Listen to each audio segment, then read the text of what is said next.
L'endurance pourrait connaître à partir de cette année un nouvel âge d'or avec l'hypercar. Mais ça en est où?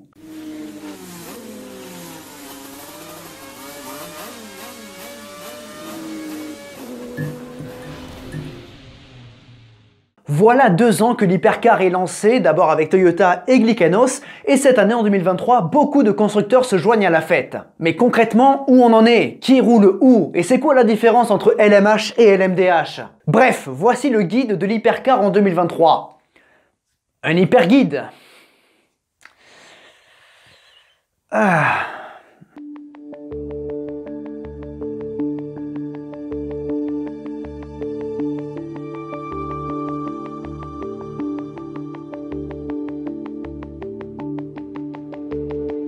Il y a maintenant 2 ans, quand l'hypercar n'était même pas encore lancé, je vous ai fait une vidéo qui différenciait le LMH et le LMDH. Et qui explique également la catégorie. La vidéo est toujours d'actualité, mais je vais rafraîchir un petit peu tout ça. Comme ça, celle-ci sera bien complète. Mais déjà, revenons un petit peu dans le temps. En endurance, depuis très longtemps, il y a 2 gros continents, l'Europe et les États-Unis. Oui, je sais, le Japon a souvent eu ses propres catégories, comme le All Japan Sports Prototype Championship, et effectivement avec des voitures toutes plus mythiques les unes que les autres. Mais sur la scène internationale de l'endurance, en termes de popularité auprès du grand public, c'était plutôt isolé. L'Europe peut se targuer d'avoir d'excellentes courses d'endurance comme les 6 heures de Spa, anciennement les 1000 km de Spa, mais la principale reste évidemment les 24 heures du Mans. Aux États-Unis, nous avons 2 grandes courses prototypes majeures avec les 12 heures de Sebring et les 24 heures de Daytona. Je vous épargne toutes les différences réglementaires qu'il y a eu au cours des années, parce que c'est un gros bordel, ce sera le sujet d'une autre vidéo. Mais pour faire simple, à l'époque, disons au plus tard années 80, début années 90, les équipes qui faisaient de l'endurance pouvaient faire les 24 heures du Mans, les 24 heures de Daytona et les 12 heures de Sebring, le tout avec la même voiture. Par exemple, en 1986, la Porsche 962 s'impose dans ces 3 plus grandes courses de l'endurance. Ces 3 courses forment d'ailleurs la triple couronne de l'endurance. Mais depuis les années 90 et le remuage de la FIA dans les réglementations internationales des prototypes, les 2 mondes se séparent. Alors que l'IMSA, l'ACO et la FIA étaient proches, les 2 camps divergent. C'est une séparation réglementaire entre les 2 mondes. Vous ne pouvez plus engager votre même voiture sur les 3 courses. Et également sur les 2 championnats à cause des différences techniques. Ainsi, aux États-Unis, c'est la catégorie DP pour Daytona Prototype qui règne. En Europe, ce sont les LMP1. C'est très brièvement résumé, encore une fois c'est infiniment plus complexe. Mais on n'a pas besoin de savoir toute la complexité maintenant, ce sera l'objet d'une autre vidéo comme j'ai dit tout à l'heure. Le LMP1 meurt progressivement depuis 2014 et l'arrivée des technologies hybrides. Audi et Porsche s'en vont entre 2016 et 2017. Ne reste plus que Toyota.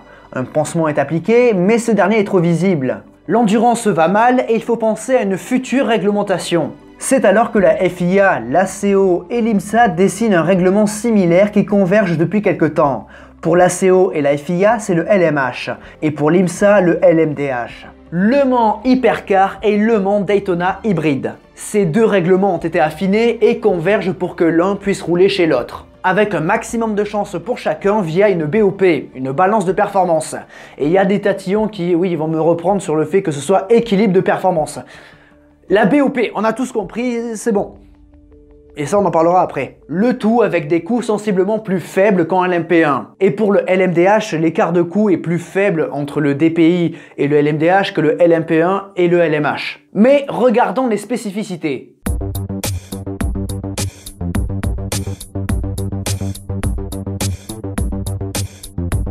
Prenons un joli tableau. Il nous faut plusieurs lignes, le budget, le moteur, la puissance, l'hybridation, le châssis, l'aérodynamique et l'engagement. Voilà. Niveau budget, c'est beaucoup plus libéral pour le LMH, contrairement au LMDH qui est limité. En LMH, la conception du moteur est également plus libre. Dans les 2 cas, vous pouvez concevoir vous-même votre moteur thermique ou alors sous-traiter la fabrication de ce dernier. En revanche, pour l'hybridation, elle est optionnelle pour le LMH et obligatoire pour le LMDH. Et oui, si le H de l'appellation de la catégorie veut dire hybride, c'est pas pour rien. Sauf que cette hybridation est standardisée pour le LMDH, alors qu'en LMH, ce sont aux constructeurs de le faire eux-mêmes si tant est qu'ils choisissent cette option. Au total, pour les 2 catégories, la puissance de l'unité de puissance, c'est très mal dit, est limitée à 680 chevaux. pour un poids minimum commun aux deux catégories, 1030 kg. Enfin, vous vous doutez bien qu'après tout ce qu'on a dit, le châssis et l'aéro doivent être conçus directement par les constructeurs du LMH. C'est d'ailleurs vrai pour l'aéro en LMDH, mais pas pour le châssis. Les constructeurs ont le choix entre 4 constructeurs, là encore c'est très mal dit.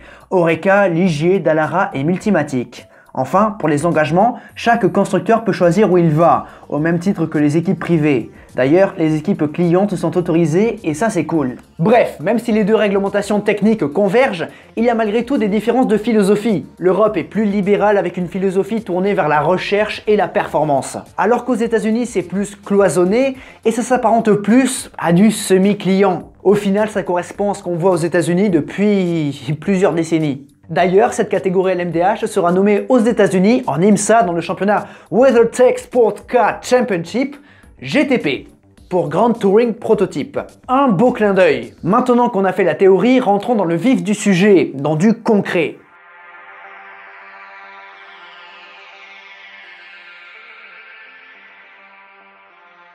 Il y a 13 constructeurs qui se sont lancés dans l'aventure hypercar. Et rien que ça, c'est une preuve de l'attractivité du règlement. Soyons naïfs pour le moment, on s'occupera des inquiétudes après. Par où commencer? Commençons par le LMH et démarrons avec les premiers, Toyota. Ils ont tenu la baraque à eux seuls durant la mort du LMP1 et on ne peut pas en vouloir à leur domination. Ils ont gagné les 2 premiers championnats et 24 heures du Mans de l'ère hypercar avec la GR010 et vont poursuivre cette année encore avec ce châssis. Évidemment, c'est une hybride. Moteur V6 biturbo 3 litres 5. Cette voiture ne participera qu'au WEC et aux 24 heures du Mans cette année. Toyota engage directement sa voiture et les 6 pilotes que sont Buemi, Hirakawa, Hartley, Lopez, Conway et Kobayashi poursuivent l'aventure nippone. Glickenhaus poursuit son aventure. Alors qu'ils ont arrêté le WEC après les 6 heures de Monza, on pensait que Jim engagerait son équipe en IMSA, mais finalement, l'Américain poursuit en WEC. Il n'engage qu'une seule voiture pour le championnat, mais souhaite en engager une deuxième pour les 24 heures du Mans. C'est la SCG 007 LMH qui est une voiture thermique. V8 3 litres 5 biturbo de la marque Pipo Moteur. Motoriste ardéchois. Pour le moment, seul Romain Dumas est annoncé. Passons à Peugeot qui a rejoint le WEC lors des 6 heures de Monza 2022. Leur prototype atypique, la 9X8, a fait des débuts moyens en termes de résultats, mais avec une philosophie très différente, c'est normal que ça prenne un petit peu de temps. Ils ont eu 3 courses pour prendre leur marque en vue de 2023. La 9X8 à moteur Peugeot V6 de litre 6 biturbo hybride sera engagée elle aussi en WEC.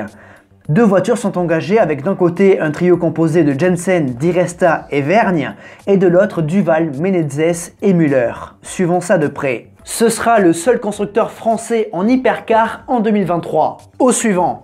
Ferrari revient en prototype pour la gagne. Ça faisait très longtemps et leur retour était attendu. Voilà qui est fait avec Ferrari AF Corse. La 499P a été présentée il y a peu. Moteur V6 3 litres et attention, grosse surprise, c'est un biturbo. Là encore, cette voiture ne fera que le WEC. Bon, on va faire simple pour ne pas se répéter. Aucune LMH n'ira courir aux États-Unis en 2023. On verra dans le futur si les constructeurs tentent l'aventure américaine. Bref, les pilotes ont également été annoncés il y a peu.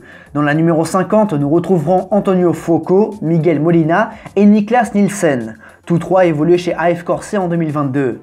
Dans la 51, ce sera James Calado et Alessandro Pierguidi qui ont gagné le titre GTE Pro en 2022. Ils sont accompagnés par un certain Antonio Giovinazzi.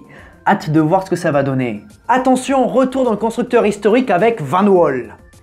C'est qui Van Wall? Van Wall est un constructeur britannique fondé à la fin des années 40 par Tony Van der Velde.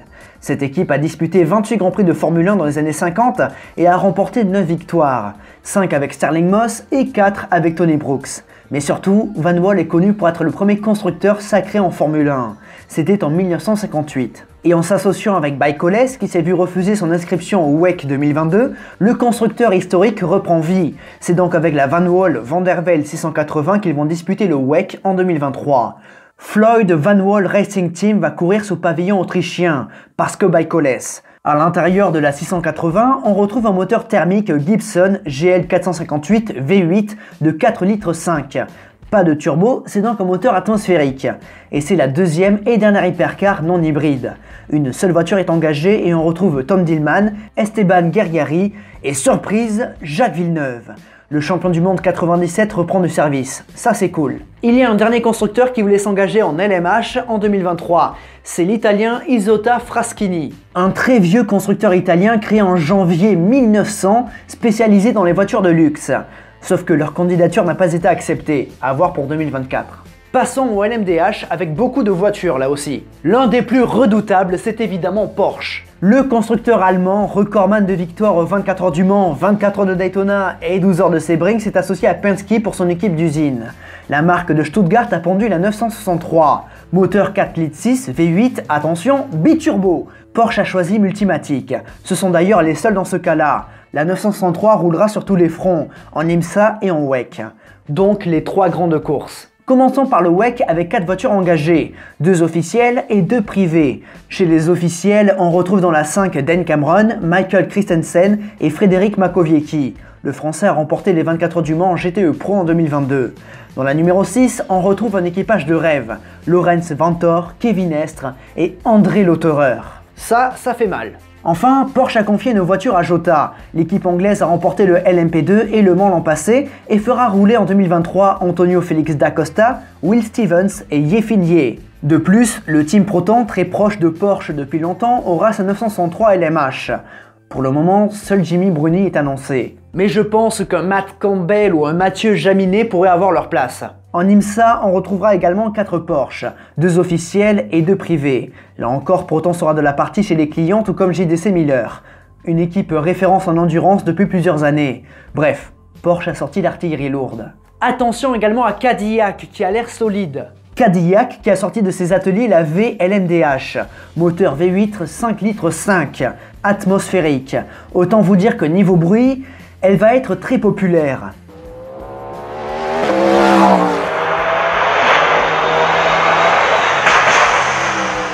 On dirait la Panose. Ah, ces Américains. Pour le châssis, Cadillac a fait confiance à Dallara. Et j'ai été surpris, agréablement surpris d'apprendre que Cadillac allait engager une voiture en WEC. Pourquoi j'ai été surpris? Eh bien, si un constructeur s'engage dans un championnat avec une certaine renommée, et le WEC, même l'IMSA, ça a une belle renommée, il y a un aspect commercial derrière tout ça. Et vu que le WEC est essentiellement tourné vers l'Europe, même si c'est un championnat mondial, eh bien, Cadillac en Europe, on n'en voit pas beaucoup. C'est surtout aux États-Unis. Mais tant mieux, je suis content qu'ils viennent au WEC et qu'ils reviennent du coup aux 24 heures du Mans. Une voiture en WEC, mais il pourrait y en avoir une deuxième aux 24 heures du Mans avec peut-être Sébastien Bourdet. Mais dans la numéro 2 qui est engagée sur tout le championnat, on retrouve Westbrook, Lynn et Bamber. En IMSA, Cadillac engage 3 voitures dont 2 officielles. L'équipage de la 2 est la même aux États-Unis et dans la 1, on retrouve Renger van der Zand, Scott Dixon et Sébastien Bourdet. Enfin, le Whelen Engineering prend en charge la 3e Cadillac avec Pipo Derani, Alex Sims et Jake Aitken. Là, nous avons fait toutes les LMH et LMDH qui participeront au WEC. Maintenant, les suivantes, elles ne participeront qu'aux États-Unis en IMSA, en WeatherTech Sports Car Championship. Passons donc à Acura. Acura poursuit son aventure en prototype américain. Acura est une marque qui appartient à Honda et elle a choisi un châssis Oreca. Elle est propulsée par un moteur Acura V6 2 litres 4, attention, dites-le avec moi, biturbo. On retrouve 2 voitures engagées, mais aucune d'entre elles ne l'est à titre officiel. Meilleur Shank Racing poursuit sa collaboration avec la marque japonaise et engage Helio Castroneves, Simon Pagenaud, Tom Blomqvist et Colin Brown. De l'autre côté, on a le Wayne Taylor Racing qui est géré par Andretti Autosport. On y retrouve Louis Deletraz, Philippe Albuquerque, Brandon Hartley et Ricky Taylor. Passons maintenant au dernier constructeur engagé en hypercar en 2023, il était également très attendu, c'est BMW. La marque bavaroise s'est associée au Team WRT en 2023 en GT, ils ont d'ailleurs terminé 1er et 3e des 24 heures de Dubaï. Mais en IMSA, la firme allemande s'est associée à Ral Letterman, même si BMW s'engage à titre officiel. Cette dernière a également choisi Dallara comme châssis. La motorisation est un V8 4 litres, attention à l'AVC, biturbo. 2 voitures sont engagées en IMSA avec la 24 composée de Farfus, Eng et Wittmann et la 25 de De Filippi, Yellow et Sheldon van der Linde. Le tout avec Colton Herta en soutien. Et il est fort probable que dans les mois qui arrivent, on aperçoive un certain Valentino Rossi, pilote WRT qui devient donc pilote BMW. Et je pense que BMW ira tenter sa chance aux 24 heures du Mans. Maintenant, tout le monde n'arrive pas en 2023, d'autres constructeurs sont attendus en 2024.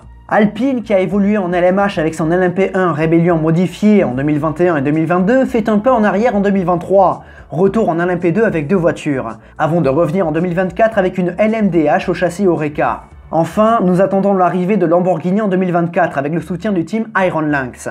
Les Italiens vont développer leur voiture, notamment avec Romain Grosjean qui sera leur pilote. De plus, ils devraient évoluer en WEC et en IMSA. Enfin, un projet s'est déjà arrêté, c'est celui d'Audi. Audi qui devait arriver en LMDH avec un châssis multimatique. Mais avec son annonce d'arrivée en Formule 1, ça peut être compliqué d'évoluer sur 2 fronts. Le projet est pour le moment officiellement en pause. Bref, au total, nous avons 9 constructeurs différents en 2023 entre le WEC et l'IMSA. Aux États-Unis, il y aura un total de 11 voitures et en WEC 13. C'est potentiellement un spectacle de dingue.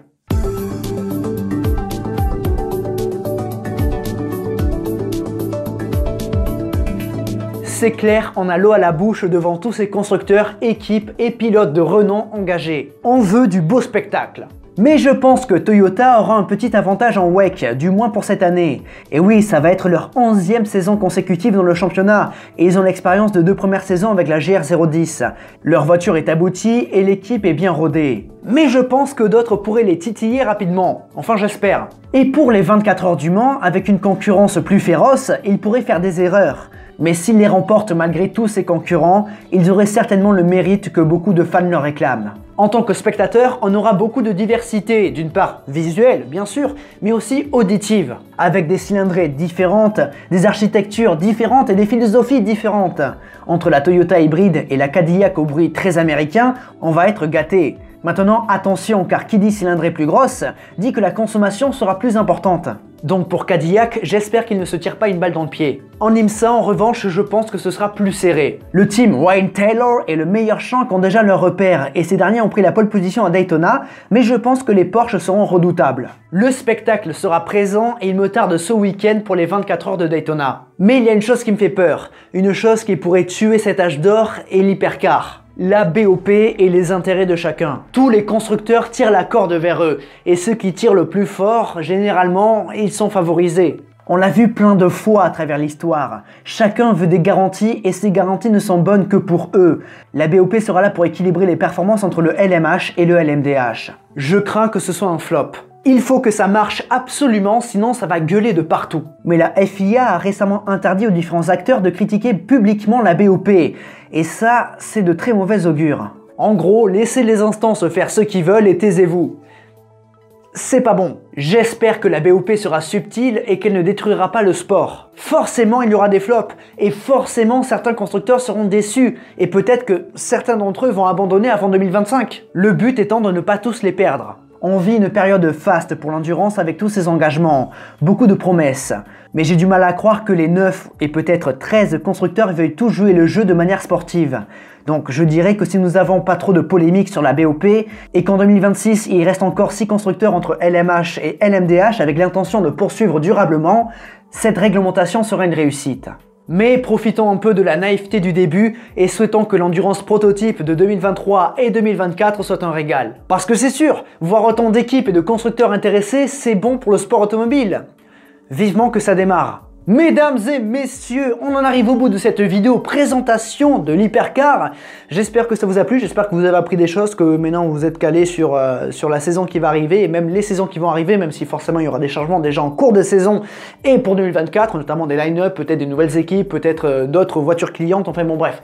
Je vous en parlerai en temps voulu, mais déjà j'espère que ça vous a plu. Si c'est le cas, vous savez quoi faire avec les 5 gestes importants. Pensez à vous abonner, à liker et surtout à partager, c'est très important. Et sur le côté gauche de l'écran, les logos des réseaux sociaux, Instagram, Facebook, Discord, Twitch et la piste, tous les liens en description. Mais surtout, n'oubliez jamais, le plus important, c'est de continuer d'aimer le sport auto, continuer d'aimer l'hypercar. À la prochaine. J'ai regardé la qualification de Daytona, du coup c'était samedi dernier, au moment où on sort cette vidéo évidemment, et non, dimanche dernier, bon bref, c'était le week-end dernier quoi, et Porsche l'avait quoi, Porsche avait la pole et là, Tom Blomqvist avec la meilleure Shank Acura qui arrive, Acura biturbo, putain biturbo j'ai dit souvent dans cette vidéo, la pole, mais c'était serré, donc je pense que ça va être cool. La BM me semble un petit peu en retrait, on va voir pendant la course. Il faudra surveiller aussi la consommation des Cadillacs. Enfin, moi, il y a des trucs partout. Je suis hypé de ouf, là. Il me tarde de voir tout ça. Bref. Des bisous.